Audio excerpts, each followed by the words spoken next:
यहां से एक लिक्विड फ्लो हो रही है या गैस भी फ्लो हो सकती है। इस लिक्विड की जो वेलोसिटी है ना, लेट्स से v1 है, मुझे ये v1 को फाइंड आउट करना है। I want to measure this v1, ये मेरा एम है। मतलब मुझे मूविंग जो फ्लूइड है उसका वेलोसिटी निकालना है पाइप के अंदर, ठीक है। तो मैं क्या करूंगा, वेंट्रीमीटर को यूज करूंगा। वेंट्रीमीटर कैसे काम करता है, यहां पर आप इस पाइप को ओपन करो, लेट्स से यहाँ पे पाइप को ओपन किया और यहां पर हमने वेंट्रीमीटर लगा दिया, ऐसे ऐसे होता है वेंट्रीमीटर।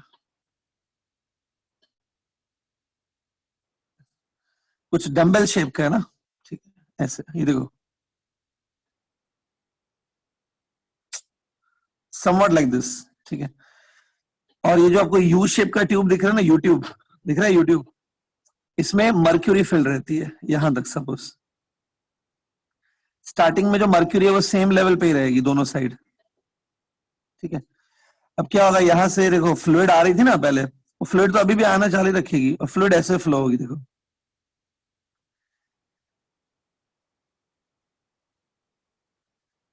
अब आप कुछ लोग सोचेंगे सर जो फ्लूइड है, जो फ्लूइड जा रहा है वो यूट्यूब में नहीं जाएगी क्या? हाँ जाएगी ना, वो मैं शो नहीं कर रहा हूँ बट जाएगी, यूट्यूब के अंदर भी जाएगी वो, लेकिन उसका ये फ्लो जारी रहेगा आगे।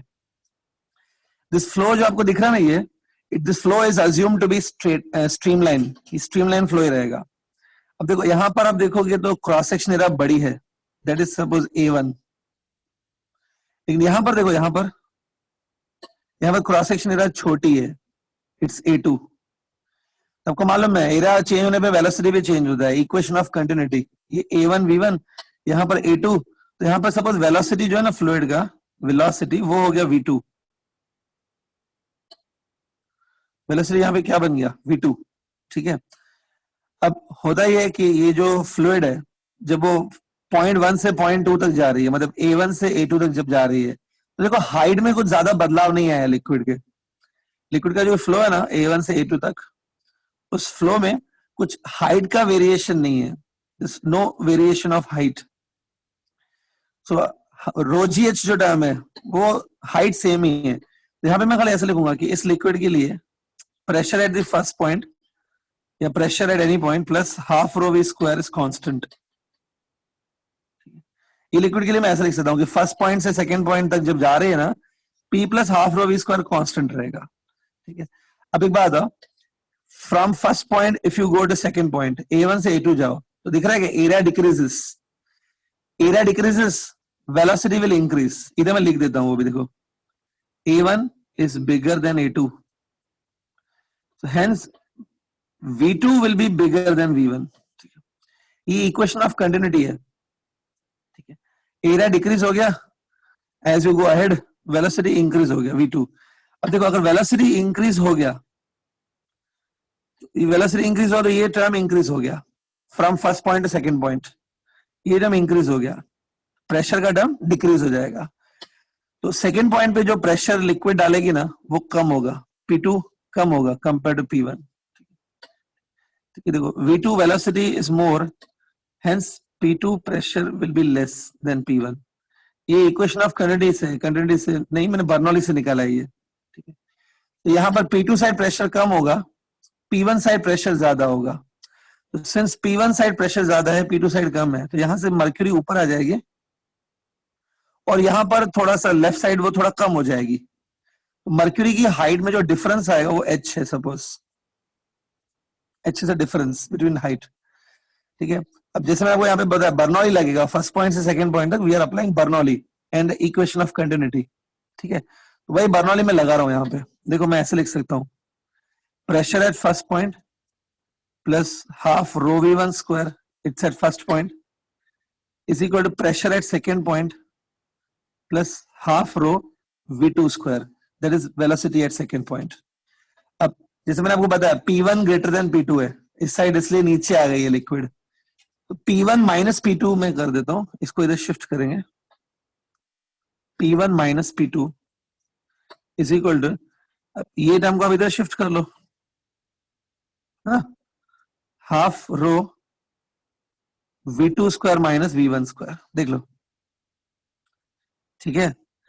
P1 माइनस P2, ये दिख रहा है, ये मैनोमीटर है ना, दिस यूट शेप जो ट्यूब है इसको मैनोमीटर भी कहते हैं। मैनोमीटर में आपको करके याद एक खास बात थी, मैनोमीटर है ये, दिस इज कॉल्ड मैनोमीटर। इसमें से P1 माइनस P2 मतलब pressure difference between two sides P1 minus P2 it's equal to rho of mercury जो लिक्विड इसमें फिल्ड है into G into H। This formula is in manometer, difference in pressure in two sides that is P1 minus P2 is rho GH। ये manometer की formula है। Rho cancel नहीं होगा दोनों side से, क्योंकि ये जो रो है ना, ये जो फ्लूइड मूव कर रही है उसका डेंसिटी है, और ये जो रो है it's the density of the mercury which is filled in the you tube. Density cancel नहीं होगा, ये ऐसे हो जाएगा, ठीक है। गिरिंग, अब आप सोचो यहाँ पे आपको V2 माइनस V1 की वैल्यू मिल सकती है, V2 माइनस V1। मुझे V2 माइनस V1 नहीं चाहिए, मुझे तो सिर्फ V1 चाहिए ना। ये देखो यहाँ पर मैं इक्वेशन ऑफ कंटिन्यूटी अगर लगाऊं, equation of continuity A1 V1 is equal to A2 V2, ये ना इक्वेशन ऑफ कंटिन्यूटी। इसमें से आपको V2 निकलेगा A1 bye A2 into V1। ये V2 की वैल्यू अगर मैं यहां पे पुट कर दूं, ये V2 की वैल्यू मैंने यहां पे पुट कर दी सपोज, तो यहां पे सिर्फ V1 हो जाएगा। फिर उसमें से V1 को अलग करके V1 की फॉर्मूला बनाई जा सकती है इसमें से। आई सजेस्ट, मैं आपके ऊपर छोड़ता हूं, आपको चाहिए तो करके देखो खुद। V2 की वैल्यू यहां पे डालो, थोड़ा सा सॉर्ट आउट करो और V1 को अलग करो इसमें से, and find the expression for V1। करो, जिनको अगर इंटरेस्ट है करना ही है तो करो। आइडिया समझा? इससे आपको V1 निकलेगा इसमें से। V1 is the velocity of the fluid at the initial point, वही हमको फाइंड करनी है सपोज। तो जिनको अभी भी वेंट्रोमीटर से डर लगता है कि डिफिकल्टी है, आई सजेस्ट आप खुद आगे इसको फिनिश करो, समझो और फिनिश करो इसको।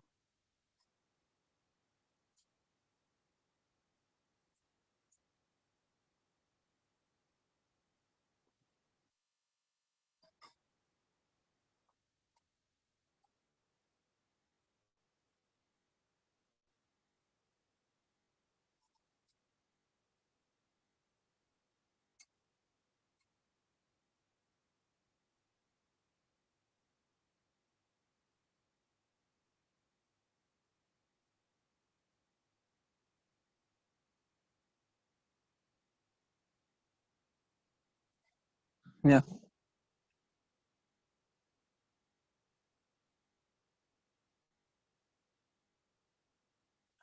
रो m जो लिखा है it's the density of mercury.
Clear?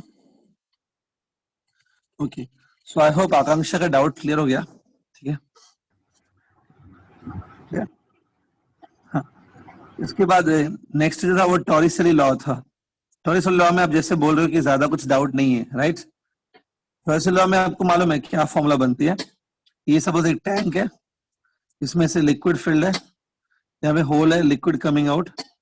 The velocity of this liquid की फॉर्मूला है टॉरिसरी लॉ में। What's the formula? Remember, it's under root of 2gh, where h is the height of the liquid surface from the hole। ये h है ना, h total height of container नहीं है, h ये height है।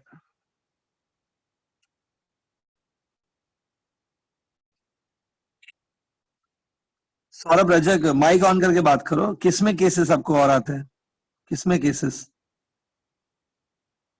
ये टॉरिसली law में ये जो टैंक रखा हुआ है उसमें कुछ केसेस आते हैं क्या अलग अलग वैसे? हाँ वो मैं अभी डिस्कस करूंगा ना, वो तो करने वाला हूँ। इन टेक्स्ट बुक लेवल पे जितना है उतना तो आपने पढ़ के आए होंगे ना, वो बोल रहा हूँ। ठीक है, केसेस तो आगे मैं डिस्कस करूंगा definitely. So student I hope ये टॉरिसली लॉ आपको मालूम है ये, ठीक है। आपको ये भी मालूम होना चाहिए कि ये डिराइव कैसे किया था, वही नहीं मालूम है तो फिर आगे चीजें भी नहीं समझ में आएंगी। टॉरिसली लॉ जिन्होंने पढ़ा है, क्योंकि आप डाउट नहीं पूछ रहे हो, मतलब पढ़ा होगा आई एम श्योर, तो टॉरिसली लॉ भी बर्नौली प्रिंसिपल से ही बनता है ना, proved from Bernoulli principle only. तो अभी देखो इसमें कुछ अलग अलग केसेस कैसे आ सकते हैं वो देखो टॉरिसली लॉ में। See suppose if they tell you, अगर ऐसे बोले कि ये कंटेनर है, इस कंटेनर के बॉटम में हमने होल कर दिया, कंटेनर यहां तक फिल्ड है, देखो इसके बॉटम में होल कर दिया तो लिक्विड से बाहर आएगी, इस लिक्विड की वेलोसिटी निकालो। अब बोलेंगे सर ये तो इजी है ना, मालूम है ना, रूट ऑफ 2gh, वो तो इसमें क्या है। नहीं, इसमें भी मैं थोड़ा सा ट्विस्ट करेंगे हम लोग। सपोज इस कंटेनर में ना 2 लिक्विड्स भरी हुई है, एक लिक्विड नहीं है, देयर इज 2 लिक्विड्स, यहाँ पे 2 लिक्विड्स हैं, both the liquids are immiscible, mix नहीं होती है। नीचे की जो लिक्विड है, सपोज उसका जो डेंसिटी है वो रो है, नीचे की लिक्विड का देखो डेंसिटी मैंने लिखा है रो है, ऊपर की जो लिक्विड है ना उसका डेंसिटी मैं लिख रहा हूँ 2 रो, डबल है। लेकिन यूजुअली क्या होता है कि जो ज्यादा डेंस लिक्विड है ना वो नीचे होती है, ऊपर नहीं हो सकती है ज्यादा डेंस लिक्विड। तो ऊपर 2 रो होगी, नीचे रो होगा, सही नहीं लग रहा है, डेंस लिक्विड नीचे होती है, उल्टा कर देते हैं स्टूडेंट। ऊपर वाली लिक्विड जो है ना वो रो है, नीचे वाली जो लिक्विड है वो 2 रो है, डबल डेंसिटी, ज्यादा डेंसिटी वाली लिक्विड नीचे रहती है, ठीक है, ऐसा है। अब आपसे पूछा गया है कि यहां से जो लिक्विड आ रही है ना इसकी वेलोसिटी निकालो, ठीक है। अब तो आप बोलेंगे सर ये तो थोड़ा घूम गया कुछ क्वेश्चन, ये तो सेम नहीं है। यस, एंट्रेंस में ऐसे ही घुमाया जाता है, लेकिन अगर कोई कॉन्सेप्ट क्लियर है ना, आपको चीजें समझती है, आप डिराइव करना जानते हो चीजों को, तो ये भी आराम से हो जाएगा, ठीक है। मैं बताता हूँ इसको कैसे अप्रोच करेंगे। स्टूडेंट पहले कभी किया है क्या ऐसा क्वेश्चन? नहीं ना, फर्स्ट टाइम? First time. हाँ किया भी होगा तो याद थोड़ी होगा वो तो अलग बात है। चलो ठीक है, ठीक सुनो। अब होता क्या है, ऑब्वियसली हम लोग बर्नौली प्रिंसिपल ही लगाएंगे, और हमारे हाथ में क्या है, बर्नौली ही है सिर्फ लगाने के लिए। बर्नौली प्रिंसिपल जब आपने डिराइव वगैरह किया है ना, आपने डिराइव नहीं किया लेकिन जैसे भी डेरिवेशन होती है बर्नौली की, बर्नौली के लिए एक खास बात ये होती है कि जो 2 पॉइंट्स आप लेते हो while applying Bernoulli, we take 2 points, वो दोनों पॉइंट है ना सेम लिक्विड के अंदर होनी चाहिए, डेंसिटी सेम होनी चाहिए, लिक्विड एक ही होनी चाहिए, इनकंप्रेसिबल लिक्विड। तो बर्नौली तभी लगता है जब लिक्विड एक ही हो। तो यहां पर भी मैं क्या करूंगा, I am going to apply Bernoulli, उसके लिए जो 2 पॉइंट्स मैं लूंगा ना वो सेम लिक्विड के अंदर लूंगा। ये देखो एक पॉइंट मैं यहां पे ले रहा हूं, सी एक पॉइंट लिया मैंने, पॉइंट नंबर 1, और ये जो माउथ है ना, the mouth of this hole, opening of the hole, वहां पे पॉइंट नंबर 2। दोनों पॉइंट्स देखो सेम लिक्विड में है, both of them are in the liquid of density 2 rho, ठीक है। अब मैं ये करूंगा, देखो आप ध्यान से देखोगे तो पॉइंट नंबर 1 से पॉइंट नंबर 2 तक लिक्विड फ्लो हो रही है, स्ट्रीमलाइन, ठीक है। So now I will apply Bernoulli principle. P1 plus half rho V1 square plus rho GH1 equals to P2. आप भी साथ में लिख सकते हो, half rho V2 square plus rho GH2। इसमें मैंने बर्नौली की फॉर्मूला लिखी है, ठीक है। P1 क्या होता है, P1 is a pressure at the first point. अच्छा ये एक बात बताओ, ये लिक्विड की हाइट भी गिवन होगी, सपोज नीचे वाली जो लिक्विड है ना उसकी हाइट h है, ऊपर लिक्विड है उसकी हाइट भी h दी है, हाइट यूजुअली सेम ही देंगे, वो सेम इक्वल हाइट तक दोनों है, ठीक है। अब P1 क्या होता है, P1 is a pressure at first point, ठीक है। ध्यान से देखो, फर्स्ट पॉइंट इधर है ना, फर्स्ट पॉइंट के ऊपर क्या है, फर्स्ट पॉइंट के ऊपर लिक्विड का कॉलम है, देखो ऐसा, और उसके ऊपर एटमॉस्फेयर भी है ना, क्योंकि ऊपर ओपन है।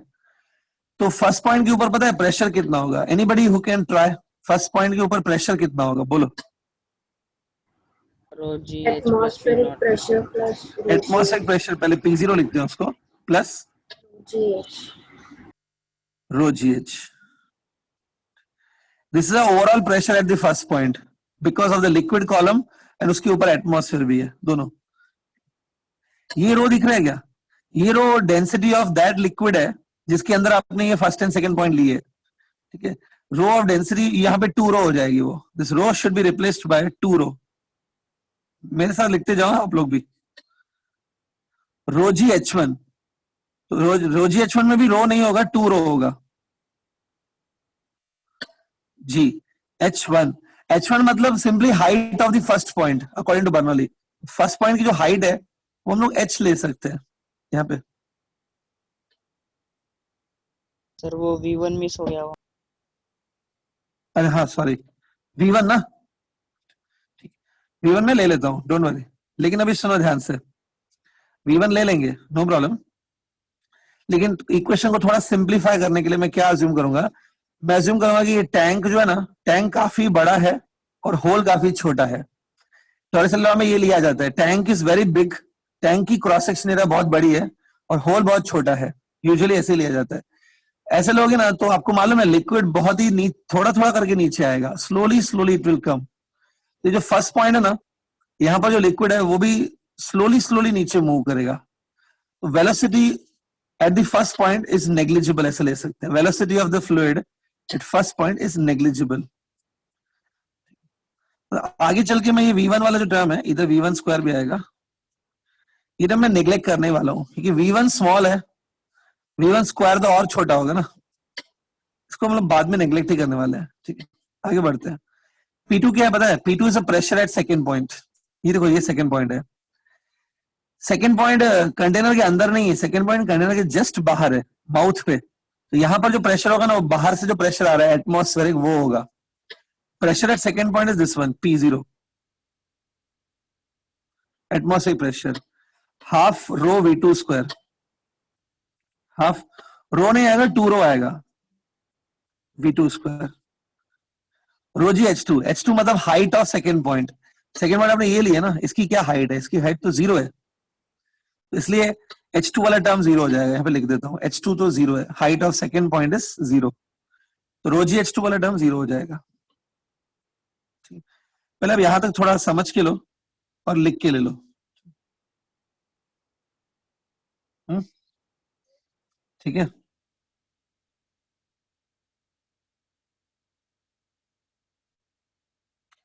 कंप्लीटेड।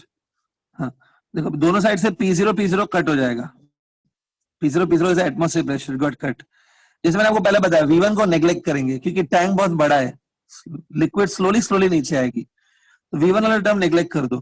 देखो बाकी क्या बचता है वो लिखो, what ever is pending after removing V1, after removing P0। देखो क्या बचता है, लेफ्ट हैंड साइड पे क्या बचेगा? रो GH प्लस 2 रो GH, ये बचेगा। राइट हैंड साइड पे आपको बचेगा सिर्फ रो V2 स्क्वायर।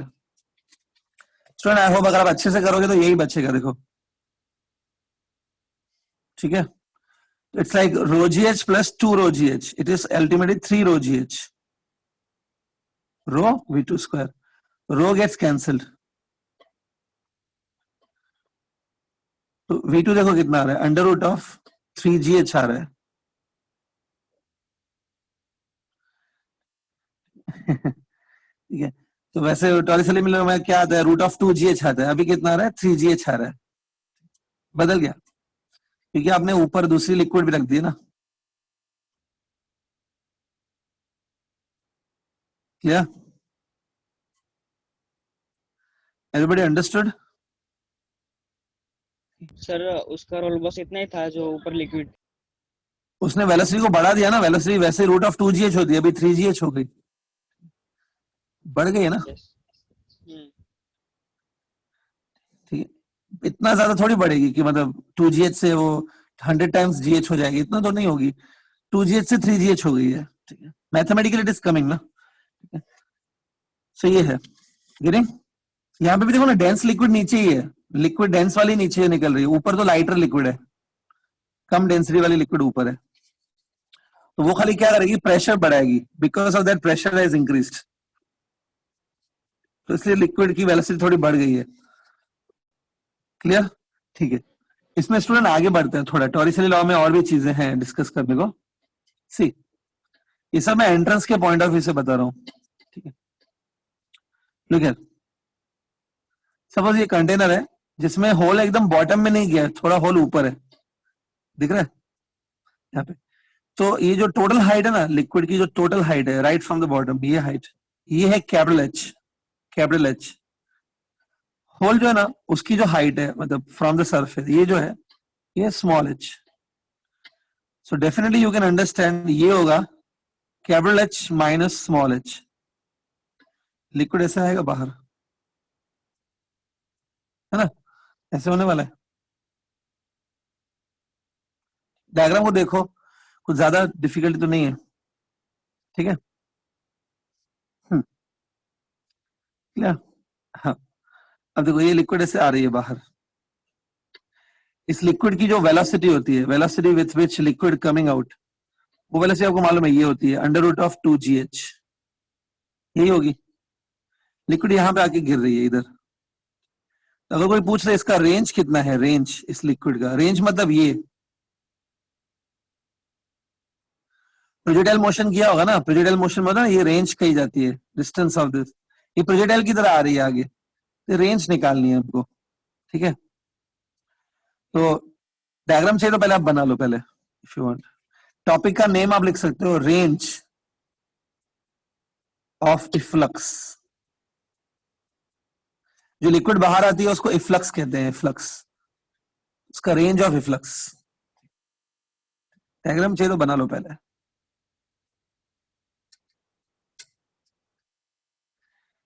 स्टार्टिंग में जो ये लिक्विड बाहर आती है ना होल से, इसका वेलोसिटी स्टार्टिंग में सिर्फ हॉरिजॉन्टल होता है।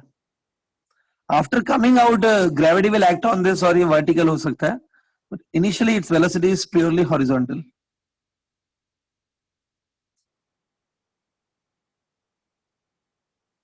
ओके, डायग्राम बना लिया, सिंपल है, ठीक है। So I hope diagram you have finished. अब देखो डायग्राम आपके पास है, तो उसमें से हम लोग कुछ चीजें बताऊंगा। सबसे पहले आप क्या करो, consider the vertical motion of this liquid. Hole से बाहर आने के बाद जिसका सिर्फ वर्टिकल मोशन है उस पर फोकस करो, ठीक है। In the vertical motion you apply this formula, S is equal to ut plus half at square. Consider only vertical motion of this projectile. या आप में से कोई बता सकता है S कितना होगा? S मतलब डिस्प्लेसमेंट कितना होगा लिक्विड का वर्टिकल मोशन में? H minus H minus H. ये ठीक है, करेक्ट है। u इनिशियल स्पीड होता है ना, इनिशियल स्पीड तो जीरो होगा क्योंकि वर्टिकल वेलोसिटी तो जीरो होगी ना इनिशियली, u जीरो है। एक्सेलरेशन को आप लेंगे g, लेंगे g t स्क्वायर। तो देखो इससे आपको टाइम मिलेगा, it's a time of flight. ये आ रहा है देखो, इतना टाइम उसको लगेगा नीचे आने में लिक्विड को। अगर टाइम कभी वो गलती से पूछ लें कितने टाइम में लिक्विड नीचे आएगी, तब ऐसे कर सकते हो, with in this time liquid will arrive at the bottom, ground पे पहुंच जाएगी इतने टाइम में। अब आप क्या करो, आपने अभी वर्टिकल मोशन कंसिडर किया ना, now you consider the horizontal motion of this liquid. Horizontal motion में मैं ये फॉर्मूला लगाऊंगा simply, distance covered is equal to speed into time.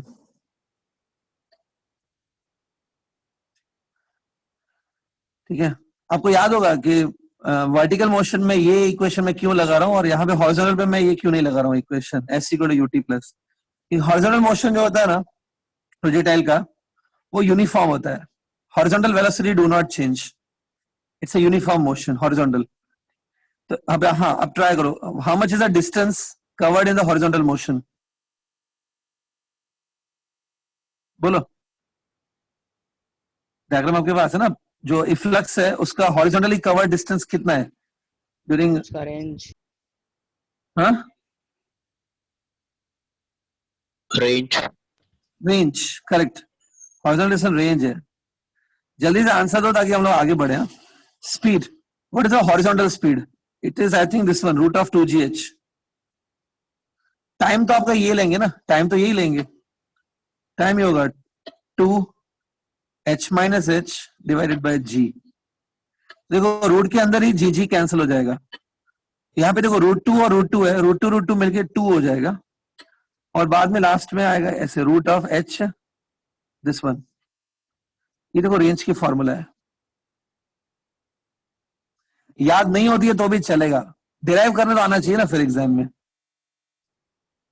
मुझे भी पता है ज्यादा याद नहीं रहती है फॉर्मूला, मैं भूल जाता हूँ, लेकिन फिर मैं डिराइव कर लेता हूँ जल्दी से। जो मगअप किया होता है वो भूल जाता है, पता है, जो समझा हुआ रहता है वो नहीं भूलता है। कुछ भी करो आप, कॉन्सेप्ट्स नहीं भूलेंगे, मगिंग जो की है वो भूल जाती है। जैसे 10th स्टैंडर्ड में जो जो किया था सब भूल गया होगा अभी।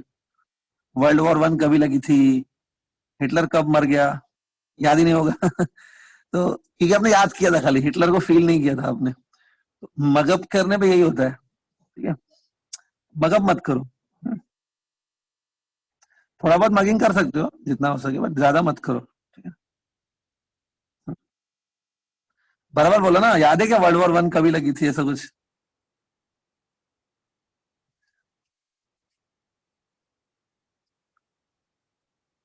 Akanksha is saying that I don't remember when World War One was begin.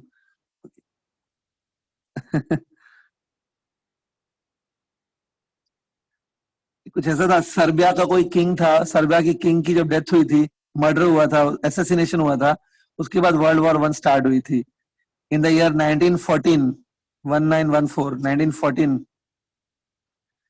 27 जुलाई के आसपास स्टार्ट हुई थी कुछ तो, ठीक है। सर्बिया के किंग का कुछ मर्डर हुआ था, ऐसा कुछ था, वर्ल्ड वॉर 1 स्टार्ट हुई थी, ऐसे कुछ पढ़ा होगा आप लोग ने भी, ठीक। हाँ अच्छा, सर, वो रेंज की फॉर्मूला ऑस्ट्रिया बन गई। Formula for range.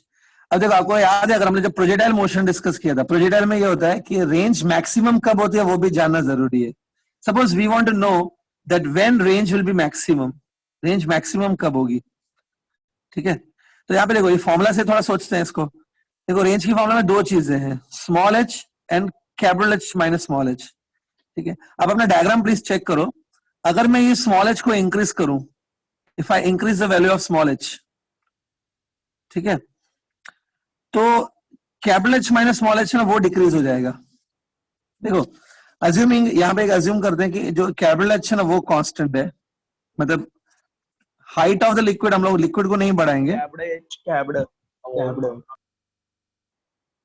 मिनट, देखो ये एच है ना, ये कांस्टेंट है, ठीक है, और ये ऐसा था ना शायद। अब देखो अगर मैं, मुझे रेंज इंक्रीज करना है, ठीक है, रेंज इंक्रीज करने के लिए सपोज मैं एच को इंक्रीज कर रहा हूं, मुझे लगता है कि अगर एच इंक्रीज करेंगे तो रेंज इंक्रीज होगा, लेकिन अगर अभी एच को इंक्रीज करोगे तो उसके लिए क्या करना होगा, होल को नीचे लेना पड़ेगा। जैसे होल नीचे जाएगा तो ये एच माइनस एच छोटा होता जाएगा, फिर कैपिटल एच को कांस्टेंट लेना है, इसको नहीं बढ़ाएंगे हम लोग। As you increase the small h, this term h minus H, this term will decrease, इसको अगर बढ़ाओगे ना तो ये कम होने लगेगा। ये दोनों का जो सम है वो कांस्टेंट है। यहाँ पे बताओ तो ये बढ़ाएंगे ना तो फिर ये कम होने लगेगा, ये कम होगा तो फिर रेंज कम हो जाएगी।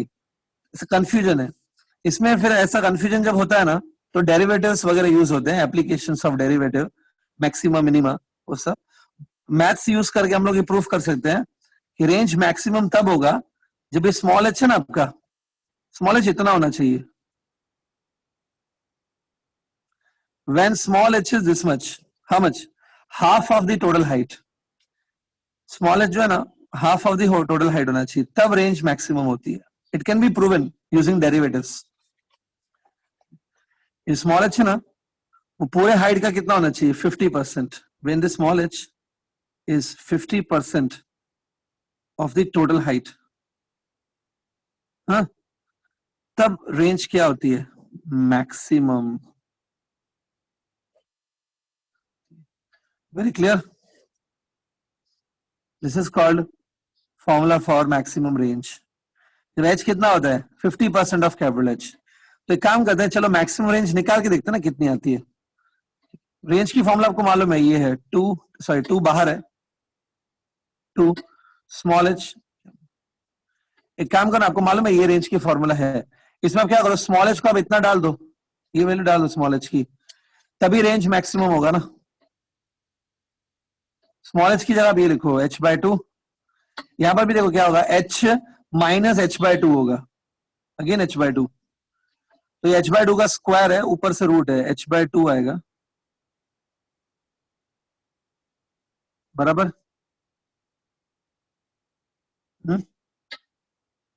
इंटू दिस 2 कैंसिल, कितनी आ रही है रेंज मैक्स, कैपिटल H की इक्वल आ रही है। ओ ये तो अलग ही चीज मिल गई, जितना कैपिटल H था उतना रेंज मैक्सिमम होता है। कब होगा, जब होल एकदम 50% हाइट पे बनाओगे, hole should be at exact middle of this container, समझा क्या? देखो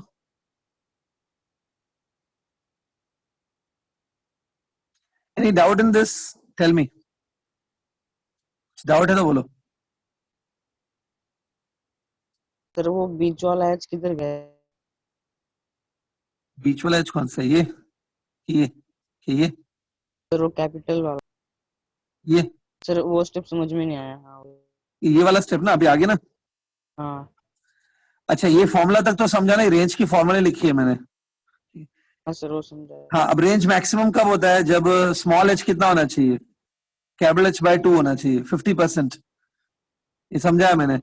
ये वैल्यू बस डाल दो ना, मतलब यहाँ पे जहां पे स्मॉल h दिख रहा है, स्मॉल h की जगह ये डाल दो ना, h/2, तो ये आ जाएगा। हाँ हाँ सर ओके। स्मॉल h जब तुम डालोगे h/2 तभी रेंज मैक्सिमम होगा ना,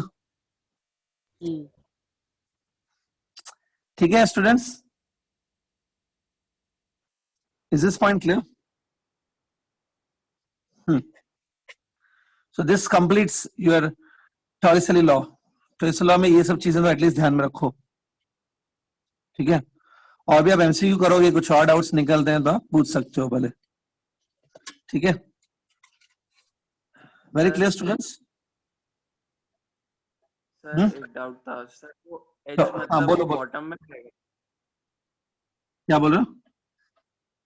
सर वो होल बॉटम में रहेगा ना, मतलब जब मैक्स होगा तो?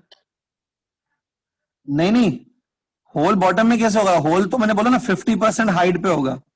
देखो सपोज ये जितनी भी हाइट है, ये देखो इसके, ये जितनी भी हाइट है इसके 50% पे जब तुम होल बनाओगे ना, तभी रेंज मैक्सिमम बनेगी। बॉटम में होल बनाओगे तो सोच सकते हो रेंज मैक्सिमम होगी, बॉटम में बनाओगे ना तो जैसी लिक्विड निकलेगी वो ग्राउंड को टच कर लेगी, रेंज बनेगी कैसे? रेंज तभी बनेगी जब वो 50% हाइट पे होगा। ओके, हाँ सर समझो। समझा क्या? Yes sir. देखो यहां से जो लिक्विड आती है उसको बोलते हैं वेलोसिटी ऑफ इफ्लक्स, ठीक है? लिक्विड ऐसे बाहर आती है, ठीक है? सो आई होप टॉरिसली लॉ में कोई डाउट नहीं है, ठीक है? Wait a minute,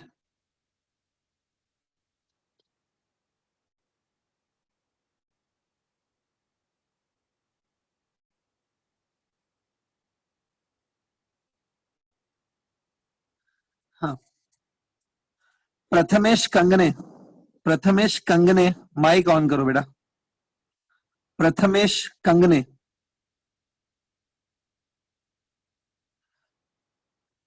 Prathamesh Kangane mic on करो। Prathamesh Kangane, last call,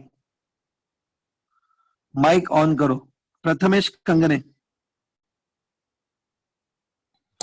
Yes, sir. हाँ प्रथमेश, स्क्रीन पे ये दिख रहा है डायग्राम, हाँ सर। इसमें से जो लिक्विड बाहर आ रही है, देखो यहां से जब होल करेंगे तो लिक्विड बाहर आएगी। Look at the diagram, tell me what is the formula for velocity of this liquid?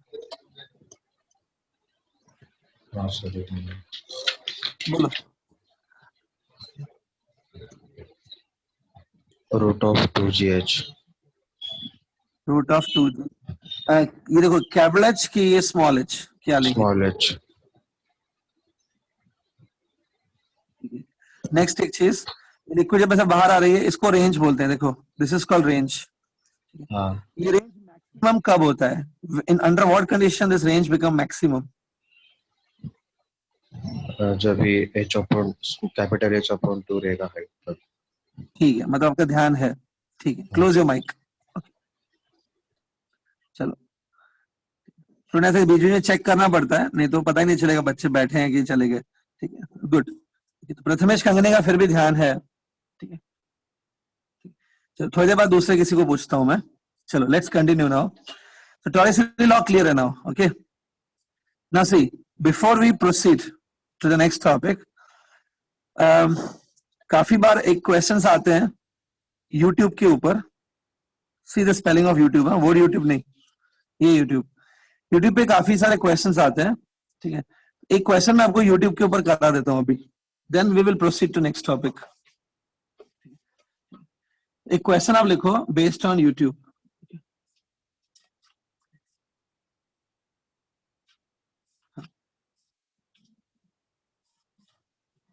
Okay, या एक सेकेंड जस्ट।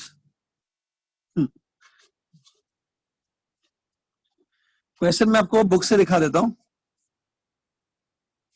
ये देखो, this question that you can see, I hope it is readable, right?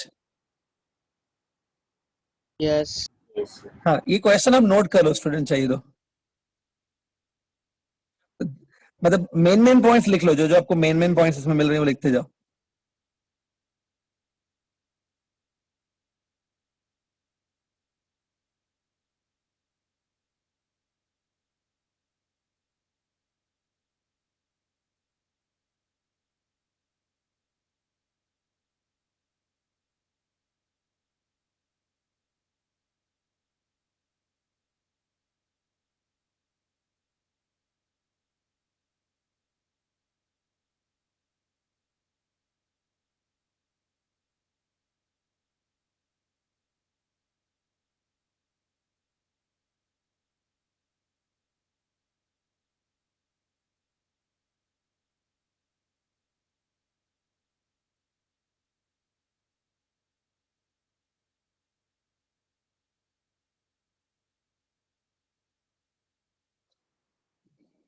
Diagram भी बना लो।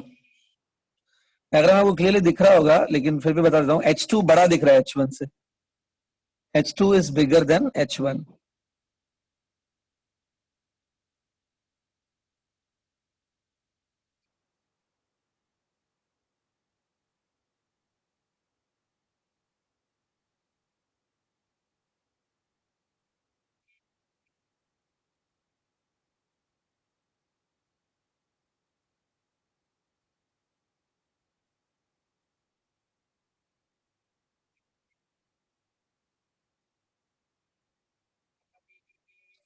Okay, done?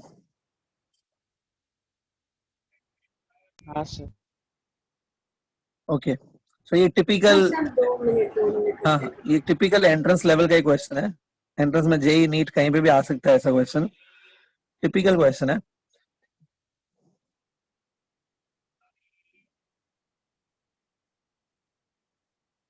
तो ये एक YouTube है जिसमें वाटर फील्ड है। इनिशियली जो वाटर की हाइट है वो 20 सेंटीमीटर इन ईच आर्म है।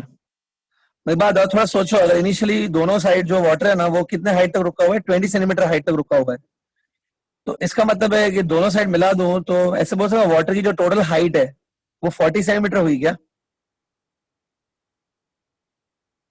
हाँ. टोटल वाटर की जो हाइट है वो 40 सेंटीमीटर बनेगी। उसके बाद आपने इसके ऊपर दूसरी लिक्विड डाल दी है, इट्स ओके। दूसरी लिक्विड डालने से जितना वाटर है, वाटर तो उतना ही रहेगा अल्टीमेटली। तो अभी भी दोनों साइड जो वाटर की हाइट है, दोनों साइड देखो, जो वाटर की हाइट है ना वो मिला के 40 निकलेगी। अभी भी पानी कम थोड़ी हो जाएगा, पानी तो उतना ही रहेगा, खाली लिक्विड ऐड किए ऊपर से। तो याद रखो, वाटर की जो टोटल हाइट होगी वाटर की वो 40 सेंटीमीटर ही निकलेगी। So I hope this diagram is over. And Yes. हाँ, एक क्वेश्चन आपने पढ़ लिया है अच्छे से, राइट? क्वेश्चन आपके पास है, ठीक है। तो इसमें भी क्या करेंगे, सी,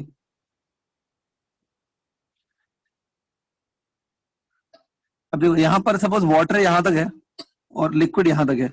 ये ये पूरा वाटर है, जितना मैंने अभी तक शो किया नहीं, पूरा वाटर का कॉलम है। H2 यहाँ पे इतने तक है, इसके ऊपर 5 सेंटीमीटर की लिक्विड है। This is some other liquid up to 5 centimetre, and I think this is H1, ठीक है। सबसे पहले क्या करेंगे, ध्यान से देखो, यहां पे मैं एक पॉइंट दे रहा हूं, this point is just below the liquid. ये पॉइंट लिक्विड के जस्ट बिलो है, ये पॉइंट वाटर के अंदर है, इसको मैं नाम दे रहा हूं ए पॉइंट, और सिमिलरली एक पॉइंट यहां पे ले रहा हूं मैं बी। ए और बी दोनों पॉइंट्स को प्लीज देखो, ए और बी जो दोनों पॉइंट्स है ना, both are in the same liquid, दोनों सेम लिक्विड में है, वाटर में है दोनों, और सेम हाइट पर भी है। तो याद है आपको पहले मैंने से कराए थे क्वेश्चन, इन दोनों में प्रेशर सेम होगा क्या, क्योंकि सेम हाइट पे। और Yes. तो right on this way, pressure at A point is equal to pressure at B point.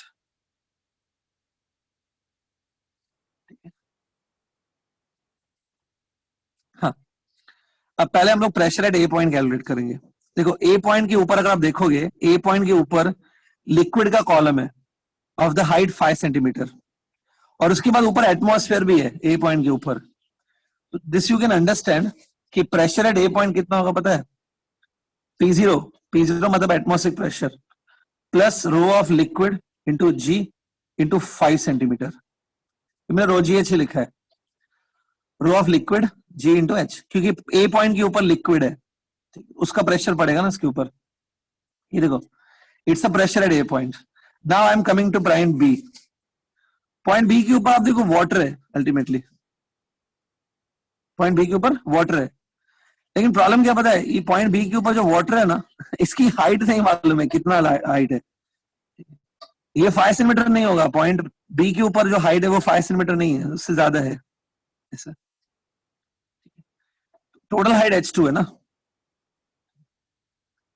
तो थोड़ा थोड़ा अगर आप ज्योमेट्री लगाओगे ना तो आपको समझ में आएगा। ये जो हाइट है ना, देखो ये जो हाइट है दिख रही है, ये हाइट होगी h1 माइनस 5। ये हाइट दिख रही है, ये हाइट ये कितनी होगी, h1 माइनस 5 होगी। और टोटल हाइट कितनी है, ये h2, तो ये कितनी होगी पता है, it will be h2 minus ये हाइट कितनी है, h1 माइनस 5। तो ओवरऑल अब देखो बी पॉइंट के ऊपर जो हाइट है ना, मैं बताता हूं, ठीक है, बी पॉइंट के ऊपर जो हाइट है वो इतनी है, h2 माइनस h1 माइनस 5। थोड़ा समझो इसको, it's a height above B point. उस हाइट में कौन फील्ड है, वाटर फील्ड है ना, तो इधर होगा density of water into g into this height. It's a pressure at point number B, point B, sorry, दोनों का इक्वल ले लो। और पॉइंट बी के ऊपर भी तो एटमॉस्फेयर है ना, पॉइंट बी के ऊपर भी एटमॉस्फेयर है, तो पी नॉट इधर भी ऐड होगा, तो दोनों साइड पी नॉट कट हो जाएगा। आफ्टर दैट उसके बाद जी जी भी कट हो जाएगा। यहां आएगा rho of liquid, I think 4 given है, 4 रो ऑफ लिक्विड 4 डालोगे इंटू 5 सेंटीमीटर। ये रो ऑफ वाटर है विच इज आई थिंक 1, जी तो कट हो गया। यहां आ रहा है h2 minus h1 plus 5। 4 into 5 कितना होगा, 20, 1 तो नहीं लिखेंगे, 20 equal to h2 minus h1 plus 5। 5 को अब इधर शिफ्ट करो, 20 माइनस 5 15, तो ये मुझे h2 माइनस h1 की वैल्यू मिल रही है। बट आई थिंक हमको h2 अपॉन h1 का रेशियो निकालना है, राइट? इसमें से मैथमेटिक्स आपको आता है, क्या लगता है इस सिंगल इक्वेशन जो ये है h2 माइनस h1 इज 15, इससे रेशियो तुम निकाल पाओगे क्या इस सिंगल इक्वेशन से? रेशियो हो जाएगा इसमें से? एक और हाँ? इक्वेशन एक और इक्वेशन लगेगी मालूम है, तभी रेशियो बनेगा, इससे नहीं निकल पाएगा रेशियो। दूसरी इक्वेशन क्या है, ध्यान से देखो, देखो ध्यान से देखो, यहां पर आप कैलकुलेट करो कि वाटर की हाइट कितनी है अल्टीमेटली। यहां पर देखो, इस साइड वाटर की जो हाइट है वो h2 है, और दूसरी साइड वाटर की हाइट कितनी है, दूसरी साइड वाटर की हाइट है h1 माइनस 5। तो वाटर की ओवरऑल हाइट याद है आपने बोला था 40 सेंटीमीटर निकलेगी, ये देखो ये दिया हुआ ना 20 सेंटीमीटर पहले था वाटर, तो वाटर की टोटल हाइट जो है ना दोनों साइड मिला के वो 40 निकलनी चाहिए। तो देखो मैं ऐसा लिख सकता हूं, total height of water column दोनों साइड मिला के वो इतनी होनी चाहिए 40 सेंटीमीटर। तो डायग्राम आप प्लीज चेक करो, एक साइड जो वाटर की हाइट है वो तो सिंपली h2 है, दूसरे साइड वाटर की जो हाइट है वो है इतनी h1 माइनस 5। दोनों का जो सम है ना वो कितना होना चाहिए, 40 होना चाहिए। हाँ, तो इसमें से आपको H2 प्लस H1 की वैल्यू मिल जाएगी. H2 plus H1 will be 45. तो स्टूडेंट मैंने आपको H2 प्लस H1 भी निकाल के दिया और यहाँ पे H2 माइनस H1 भी निकाल के दिया. दो इक्वेशन आ गई आपके पास, दोनों अलग है. Can you solve them and get H2 and H1? उसके बाद रेशियो भी ले सकते हो. करो, ट्राई करो, फिनिश इट. आई थिंक 30 और 15 होगा ना H2 और H1 की वैल्यू. 30 और 15 का जो सम है वो 45 होता है और 30 और 15 का जो डिफरेंस है वो 15 होता है. आई थिंक आपको H2 H1 की वैल्यू आएगी 30 एंड 15. बराबर ना?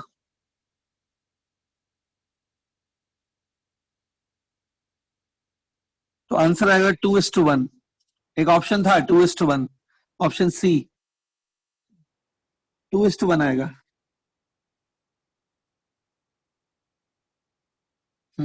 क्लियर?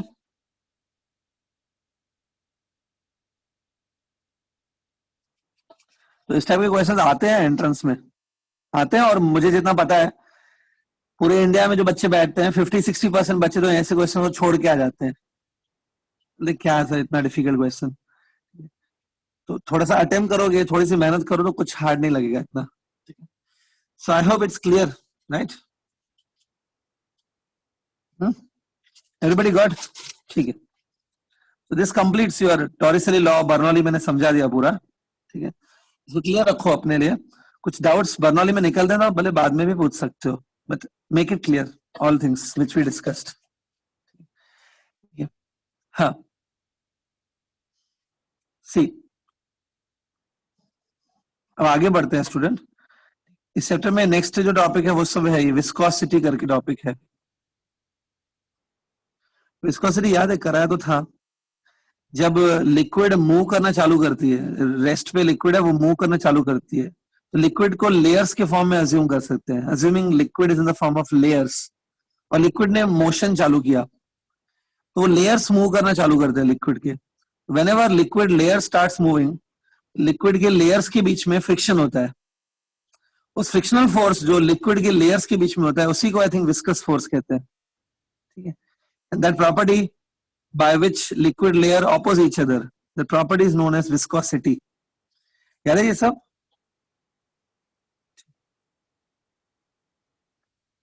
ठीक, ये देखो मैं आपको थोड़ा याद दिला देता हूं. सपोज एक पाइप है, ठीक है, अज्यूमिंग इस पाइप के अंदर लिक्विड रखी हुई है, लिक्विड इज देयर. ये मैं लिक्विड को अज्यूम कर रहा हूं कि लेयर्स के फॉर्म में है ऐसा लिक्विड. तो जब आप इस लिक्विड के ऊपर प्रेशर लगाते हो ना, let's say you start pushing this liquid from one side, तो लिक्विड क्या करेगी बेचारी? चलना शुरू कर देगी. चलेगी ना, तो इसका जो सबसे बॉटम लेयर है, जो सबसे नीचे का लेयर है, वो पाइप के कांटेक्ट में ना, पाइप के कांटेक्ट में उसकी वेलोसिटी 0 ही रहती है. पाइप उसको होल्ड करके रखता है, इतना वो इजीली मूव नहीं होती है. वेलोसिटी नियरली 0 होती है उसकी, इसकी जो सबसे नीचे का लेयर होता है. ठीक है, अब जो इसके ऊपर का लेयर है वो चलना शुरू करता है बिकॉज ऑफ द प्रेशर. समझ, ऊपर का, इसके जस्ट ऊपर जो लेयर है उसने चलना शुरू किया विथ वेलोसिटी dv. मतलब वेलोसिटी कितना चेंज हुआ? dv चेंज हुआ, 0 से dv हो गया. ठीक है, उससे और ऊपर का लेयर है ना, वो थोड़ा और आगे ज्यादा स्पीड से चलता है. It will run at velocity dv plus dv. तो जैसे जैसे आप ऊपर जाओगे ना, लेयर्स की जो वेलोसिटी है वो बढ़ती जाएगी. सबसे ज्यादा वेलोसिटी होती है वो लेयर की जो एकदम मिडिल में है, the layer which is exactly in the middle. फिर तुम और ऊपर जाओगे, वेलोसिटी फिर से कम होने लगेगी. और जो लेयर पाइप के कांटेक्ट में है, अगर ये एकदम लिक्विड है ना, एकदम टाइटली फिक्स्ड है, लिक्विड हर जगह पे अगर है तो ऊपर की वॉल की कांटेक्ट में भी रहेगी. तो अगर कोई लिक्विड ऊपर के कांटेक्ट में है तो उसका वेलोसिटी भी 0 रहेगा. जो लिक्विड है पाइप की कांटेक्ट में रहेगी वो 0 रहेगी. जैसे जैसे आप पाइप से दूर जाओगे, वॉल से दूर जाओगे, वेलोसिटी बढ़ती जाएगी. So here liquid will have this kind of a velocity.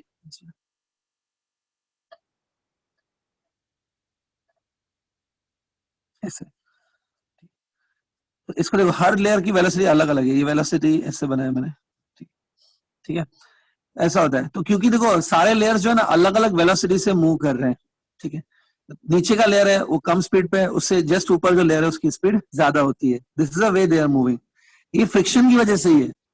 It's because the layers oppose each other. अगर कोई लेयर किसी को ऑपोज नहीं करेगा ना तो सब एक ही स्पीड से आगे बढ़ते, but layer do oppose each other. तो हर एक की स्पीड देखो अलग अलग हो गई है, होता है ना ये चीज. तो ठीक है, तो सबकी स्पीड अलग अलग है. इसमें जो विस्कस फोर्स है ना, which is acting between two layers, वो विस्कस फोर्स को मैं लिखता हूं Fv. ये विस्कस फोर्स 3 चीजों पे डिपेंड करता है. This viscous force depends on 3 things. पहला बात, ये विस्कस फोर्स जो है ना वो इसकी क्रॉस सेक्शन एरिया पे डिपेंड करता है. लेयर्स की क्रॉस सेक्शन एरिया पे, एरिया ऑफ द लेयर्स पे डिपेंड करता है कि लेयर की अल्टीमेटली एरिया कितनी है. ठीक है, ठीक है. दूसरा, ये जो विस्कस फोर्स है वो डिपेंड करता है वेलोसिटी ग्रेडियंट पे. याद करो, बताया था velocity gradient dv upon dx. कुछ dv upon dx is a velocity gradient. ये थोड़ा याद करो, बताया था ये. लास्ट, ये जो विस्कस फोर्स है वो अल्टीमेटली नेचर ऑफ लिक्विड पे भी तो डिपेंड करेगा ना. हनी में जितना फ्रिक्शन होगा, जितना विस्कस फोर्स होगा, उतना वाटर में तो नहीं होगा. लिक्विड भी मैटर करता है. उसके लिए यहाँ पे आएगा eta. Eta is a constant basically, but eta will depend on liquid. Eta अलग अलग लिक्विड्स के लिए अलग अलग होगा. तो नेचर ऑफ लिक्विड पे भी डिपेंड करेगा ना. ईटा डिपेंड्स ऑन लिक्विड. तो आप लिक्विड चेंज कर दोगे तो ईटा चेंज हो जाएगा, और यहाँ पे ईटा चेंज हो गया तो विस्कस फोर्स भी चेंज हो जाएगा. ये है formula to calculate the viscous force between the layers. याद आ रही है ये फॉर्मूला? करवाई थी, ठीक है. इस फॉर्मूला को थोड़ा याद रखना सीखो. It's called as Newton's formula for viscosity. ज्यादा इंपॉर्टेंट नहीं है, but at least you should know. इसमें dv by dx याद करो, it is called as velocity gradient. dv by dx. कुछ इसमें अगर कंफ्यूजन है, नहीं क्लियरिटी आ रही है तो पूछ सकते हो. आगे बढ़े. ईटा इज अ विस्कोसिटी. देखो ईटा का जो यूनिट है ना, एक बार थोड़ा बता देता हूँ. ईटा का यूनिट आप, hello, yes tell me. Per second. Newton second per metre square. क्या पर सेकेंड? ये है यूनिट. अब बोलेंगे सर ये यूनिट कहां से निकाला? तो आपने ये फॉर्मूला दिख रही है ना, इस फॉर्मूला से आप ईटा को यूनिट निकाल सकते हो. बाकी चीजों का यूनिट पुट करो, सॉल्व करके ईटा का यूनिट आ जाएगा उसमें से. ईटा को छोड़ के बाकी के यूनिट्स पुट करो, ईटा आ जाएगा. ये आएगा Newton second per metre square. CGS में जाओगे तो ये आएगा डाइन सेकेंड पर सेंटीमीटर स्क्वायर. अब ये जो यूनिट है ना, डाइन सेकेंड पर सेंटीमीटर स्क्वायर, ये सीजीएस यूनिट है.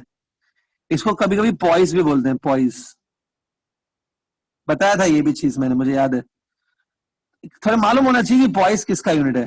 Poise is the unit of this eta ना. ईटा का नेम याद है? Eta is known as coefficient of viscosity.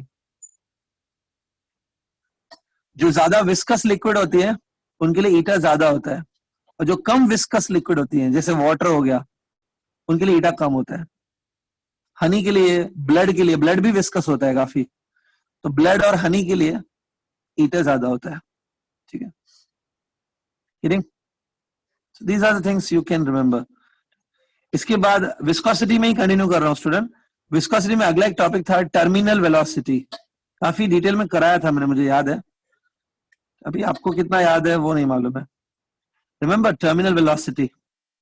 कुछ याद करो जो मैं बोल रहा हूं. अगर किसी विस्कस लिक्विड में, सपोज एक लंबा सा कॉलम है ऐसा विस्कस लिक्विड का, ये देखो यहाँ पे एक लिक्विड है, ये देखो, लेकिन विस्कस है. विस्कस काफी थिक लिक्विड है. इसमें अगर आपने किसी बॉल को छोड़ दिया ऐसे, बॉल को छोड़ दिया हमने ऐसे, ठीक है, तो पहले थोड़े टाइम के लिए बॉल की स्पीड बढ़ती है. Speed increases for some time, then the ball starts moving with a constant speed. Ball एक कांस्टेंट वेलोसिटी से, कांस्टेंट स्पीड से नीचे जाना शुरू करता है. वो जो कांस्टेंट वेलोसिटी है with which the ball will go down, उस वेलोसिटी को बोलते थे टर्मिनल वेलोसिटी. कुछ याद आ रहा है? ये सबसे पहले स्टोक ने फाइंड किया था. स्टोक, ठीक है. तो ये मैंने बताया था, आई एम श्योर. वो एरोप्लेन से जब स्काई डाइविंग करते हैं उसका एग्जांपल दिया होगा. रेन ड्रॉप्स जब गिरते हैं, बारिश होती है, जब रेन गिरती है, तो रेन भी मैंने कहा था, रेन ड्रॉप्स जब नीचे आते हैं तो वो टर्मिनल वेलोसिटी से गिरते हैं. श्योर, याद आ रहा है? इसमें जो मेन पॉइंट्स है ना, जो आपको याद होनी चाहिए, मैं वो समझा देता हूँ. जब ये बॉडी नीचे आता है ना, जब ये बॉल नीचे आता है, इसके ऊपर ना 3 फोर्सेस एक्ट होते हैं। एक है mg, मतलब इसका खुद का वेट। दूसरा बायोन्सी फोर्स, अपथ्रस्ट ऊपर होगा। अपथ्रस्ट इतना होगा, देखो, density of liquid into volume of the ball into g, sigma V G. Sigma is the density of liquid. ये दोनों हो गए, अपथ्रस्ट और वेट हो गया, जो हमने कल आर्किमिडीज डिस्कस किया था वही है।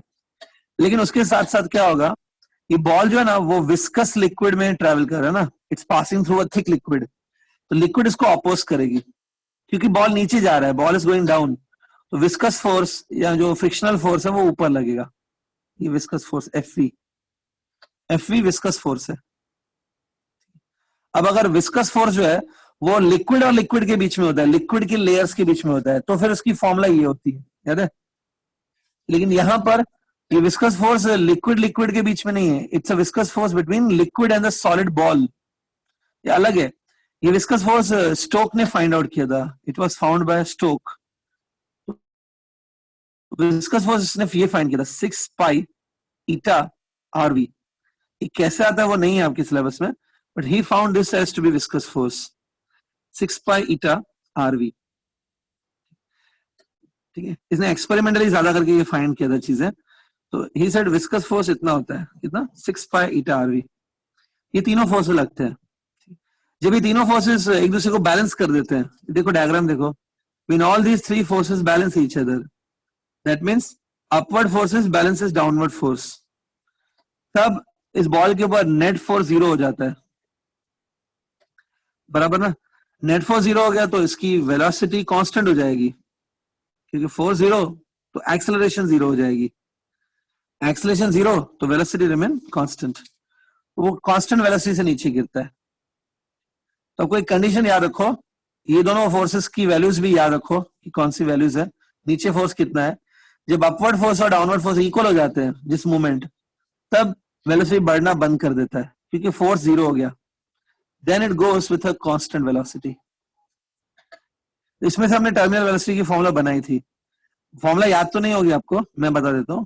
It was 2/9 r² g rho minus sigma divided by eta. याद करो, ये बताई थी, it's a formula for terminal velocity, 2/9 r² g rho minus sigma divide by eta. इसमें देखो ये r दिख रहा है, r is the radius of this ball, ये रो दिख रहा है, ये rho is the density of the ball, sigma जो है वो लिक्विड की डेंसिटी है, सिग्मा। और नीचे जो ईटा है, eta is a coefficient of viscosity of this liquid. Student आज ये सब जो फॉर्मूला है नोट कर लो, कल मैंने आपसे कुछ भी इनसे बारे में पूछा तो एवरी स्टूडेंट मस्ट आंसर, एक बार ये नोट कर लेना अगर चाहिए तो, कल मैं इसमें से कुछ भी पूछ सकता हूं आपको। हाँ ओके, कल जितना मेरा अंदाजा है, कल ऑलमोस्ट ये थियरी पूरी हो जानी चाहिए इस चैप्टर की, लेट्स सी मे बी, ठीक है। अभी एक टॉपिक और बाकी है, सरफेस टेंशन, वो भी एक बड़ा टेंशन है लंबा टॉपिक है वो भी, लेट्स सी हाउ कंप्लीट है। इसमें जो एक्स्ट्रा पॉइंट्स है टर्मिनल वेलोसिटी से रिलेटेड, जो एक्स्ट्रा पॉइंट्स है वो कल मैं डिस्कस कर लूंगा, ठीक है। थोड़ा आइडिया रखो कैसे होता है ये, okay. So will continue tomorrow student, जिनको डाउट नहीं है दे कैन गो, अगर कुछ डाउट है तो आप पूछ सकते हो। सर मैंने आपको एक डाउट सेंड किया था मेल पे। कौन सा, थोड़ा बताओ दो किस टॉपिक का है। सर वो शायद इसका था, सेमीकंडक्टर्स का। शायद सेमीकंडक्टर्स का था, अच्छा। सेमीकंडक्टर हुआ है चैप्टर, हुआ है ना, हाँ ठीक है। सो उसमें क्या डाउट है बोलो ना, ऐसा ओरली याद है क्या डाउट था। न्यूमेरिकल है क्या, न्यूमेरिकल तो नहीं होगा आई एम श्योर।